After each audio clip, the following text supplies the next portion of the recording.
அன்பார்ந்த பெரியோர்களே, தாய்மார்களே, நம்முடைய பாரத பிரதமர் வெற்றி நாயகன், இந்த உலகத்தினுடைய விஸ்வகுரு, என்னுடைய மூச்சு இருக்கும் வரை என்னுடைய தேசம் முதன்மையானது என்று முழங்கக்கூடிய நரேந்திர மோடி ஐயா அவர்கள் இன்று சேலம் வந்திருக்கின்றார். ஐயா சாதாரணமாக வரலீங்க. தமிழ்நாட்டில் இருக்கக்கூடிய பலம் பொருந்திய எல்லா தலைவர்களையும் தன்னோடு அழைத்து வந்திருக்கின்றார். மாற்றத்திற்கான கூட்டணியாக, வெற்றி கூட்டணியாக தமிழகத்தில் 39க்கு 39 பாராளுமன்ற உறுப்பினர்களையும் புதுச்சேரியும் சேர்த்து 40க்கு 40 நம்முடைய பிரதமர் அவர்கள் மிகப்பெரிய முழக்கத்தை நம் முன்னால் வைத்திருக்கின்றார்கள்.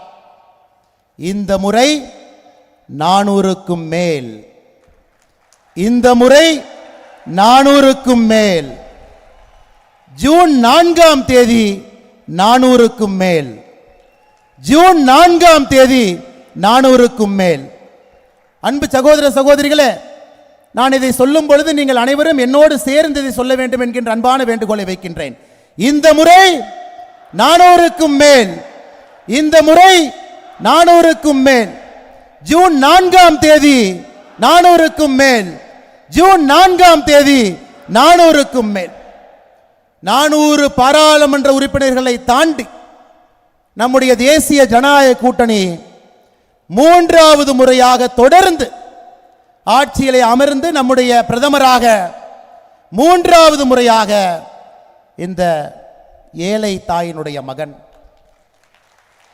தன்னுடைய வாழ்க்கை முழுவதுமே வறுமையை பார்த்து, வறுமையிலே யாரும் பிறக்கக்கூடாது, பிறந்திருந்தாலும் கூட வறுமை என்கின்ற கொடிய நோயை ஒழித்து கட்ட வேண்டும் என்பதற்காக ஆட்சி நடத்தி கொண்டிருக்கக்கூடிய பாரத பிரதமர் நரேந்திர மோடி அவர்கள் 3வது முறையாக ஆட்சியிலே நாம் அமர்த்தி அழகு பார்க்க போகின்றோம். சகோதர சகோதரிகள், 400 என்பது சாதாரண ஒரு வார்த்தை இல்லைங்க, ஒரு மந்திர சொல். மந்திர சொல். இந்த மந்திர சொல்லுக்காகத்தான் சமூக நீதி காவலர் ஐயா ராமதாஸ் அவர்கள் கைகோர்த்து மேடையின் மீது 2 முறை நம்மோடு தொடர்ந்து இருக்கக்கூடிய ராமதாஸ் ஐயா அவர்கள் 3வது முறையும் 400க்கு மேல் என்கிற மந்திர சொல்லுக்காக வந்திருக்கிறார். ஐயா அவருடைய கனவு என்னவெல்லாம் ஐயாவுடைய கனவு இருக்கோ அதை மோடி ஐயா அவர்கள் நிறைவேற்றி கொண்டிருக்கின்றார்கள். அவர்களுக்கு வலிமை சேர்த்த வேண்டும் என்பதற்காக வந்திருக்கின்றார். மேடையில் எதிர்க்கக்கூடிய ஒரு தலைவரும் கூட மோடி ஐயாவுடைய கரத்தை வலுப்படுத்த வேண்டும். 400க்கு மேல் வரும்பொழுது மட்டும்தான் இந்தியாவிலே முழுமையாக வறுமை ஒழிக்கப்படும். 400க்கு மேல் நாம் வரும்பொழுது மட்டும்தான் விவசாயிகளுடைய நலனுக்காக, விவசாயிகளுடைய முன்னேற்றத்திற்காக இந்த அரசு மறுபடியும் பாடுபடும். 400க்கு மேல் நாம் வரும்பொழுது மட்டும்தான் ஒரு ஏழை தாயினுடைய வயிற்றிலே ஒரு ஏழை குழந்தை பிறந்திருந்தாலும் கூட நம்முடைய தலைமுறையில் ஏழை என்கின்ற வார்த்தை இருக்கக்கூடாது என்பதற்காக நாம் பாடுபட முடியும். சகோதர சகோதரி, நம்ம ஆட்சிக்கு வருவது உறுதி. ஒரு சின்ன குழந்தையை கேட்டா கூட குழந்தையும் சொல்லும் 3வது முறை மோடி தாத்தா தான் வரப்போறாங்க, மோடி ஐயா தான் வரப்போறாங்க. தமிழகத்திலே நாம் 39 இடங்களையும் வென்று கொடுக்க வேண்டும் என்பதற்காக இப்படிப்பட்ட வலிமையான ஒரு அற்புதமான ஆக்கப்பூர்வமான கூட்டணி தலைவர்கள் எல்லோரும் நம்மோடு வந்திருக்கின்றார்கள். சகோதர சகோதரிகள், மோடி ஐயா உங்ககிட்ட பேச போறாங்க, நிறைய விஷயத்தை பேச போறாங்க. அதற்கு முன்பாக ஒரே ஒரு வேண்டுகோள் உங்ககிட்ட வைக்கிறேன். மோடி ஐயா சொல்றாங்க, என்னுடைய பெரிய வருத்தம் தமிழ் மொழியை கற்றுக்கொள்ள முடியவில்லை என்பது அவருடைய பெரிய வருத்தம் என்று சொல்லுகின்றார். மனதின் குரல் நிகழ்ச்சியில் சொல்றாங்க, my biggest regret is not being able to learn this wonderful and beautiful Tamil language அப்படிங்கிறார். தமிழ் மொழியை என்னால் கற்றுக்கொண்டு பேச முடியவில்லையே என்று கண்ணீர் சிந்துகின்றார். இன்னைக்கு மோடி ஐயாவை பற்றி தெரியும். மோடி என்றால் தொழில்நுட்பம். தொழில்நுட்பத்தை பயன்படுத்தி, செயற்கை நுண்ணறிவு, ஆர்டிபிஷியல் இன்டெலிஜென்ஸ் பயன்படுத்தி இன்னைக்கு மோடி ஐயா தமிழிலே நம்மோடு பேச ஆரம்பித்திருக்கின்றார்கள். சகோதர சகோதரிகளை எல்லாம் நீங்க பார்க்குறீங்க. நீங்கள் செய்ய வேண்டியது ஒன்றே ஒன்று மட்டும்தான்.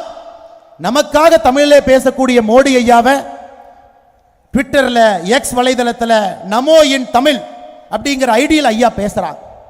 அதை நாம் ஃபஸ்ட்டு பார்க்கணும், அதை பகிர வேண்டும், புதிய மனிதர்களுக்கு அறிமுகப்படுத்த வேண்டும். என்னங்க, மோடி ஐயா மட்டும் தமிழில் பேசினா தமிழ்நாட்டில் அரசியல் கட்சிகள், எதிர்கட்சிகள் இருக்குன்னு நினைக்கிறீங்களா? ஒருவர் கூட இருப்பதற்கு வாய்ப்பில்லை. அதனால் சகோதர சகோதரிகளே, மோடி ஐயாவுடைய அன்பான வேண்டுகோள், எக்ஸ் வலைதளத்தில் நமோ இன் தமிழ் அப்படிங்கிறத நீங்க எல்லாருமே அதை நீங்க ஃபாலோ பண்ணணும். உங்களுடைய நண்பர்களுக்கும் அதை காட்ட வேண்டும். அந்த வலைதளத்தில் நீங்க பார்த்தாவே தெரியும். அதை சாதாரண நம்முடைய எல்லா மனிதர்களுக்கும் எடுத்து சென்று மோடி அவர்கள் தமிழில் உணர்வு பூர்வமாக பேசுவதை நீங்கள் கேட்க வைக்க வேண்டும். சகோதர சகோதரிகளே, நீங்கள் உங்களுடைய செல்போனை கையில் எடுத்து மோடி ஐயாவுக்கு நீங்க காட்டணும். நிச்சயமாக நாங்கள் அதை கேட்க வைக்கின்றோம், நிச்சயமாக நாங்கள் அதை கேட்போம் என்று சொல்வதற்காக உங்களுடைய செல்போனை நீங்க கையில் எடுத்து மோடி ஐயாவுக்கு நீங்க காட்டுங்க. நமோ இன் தமிழ், நிச்சயமாக நாங்கள் கேட்போம். மோடி ஐயாவுடைய தமிழ் என்ன சொல்றாங்களோ தமிழ்நாடு முழுவதுமே பட்டி தொட்டி எல்லாம் அதை எடுத்து செல்வோம். எல்லா மக்களும் மோடி ஐயாவை அவர் பேசுகின்ற தமிழை கேட்பார்கள் என்று உங்களுடைய செல்போன் எடுத்து நீங்க மோடி ஐயாவுக்கு காட்ட வேண்டும் என்கின்ற அன்பான வேண்டுகோளை வைத்து, சேலத்திலே அற்புதமான இந்த சரித்திர நகர்ல மிகப்பெரிய ஆரவாரத்தோடு மோடி ஐயாவை பார்ப்பதற்காக வந்திருக்கக்கூடிய எல்லா சகோதர சகோதரிகளுக்கு மறுபடியும் நன்றி தெரிவித்து என்னுடைய உரையை முடித்துக் கொள்கின்றேன். நன்றி, வணக்கம். பாரத் மாதா கி. இந்த முறை 400க்கும் மேல், இந்த முறை ஜூன் 4ஆம் தேதி, நன்றி, வணக்கம்.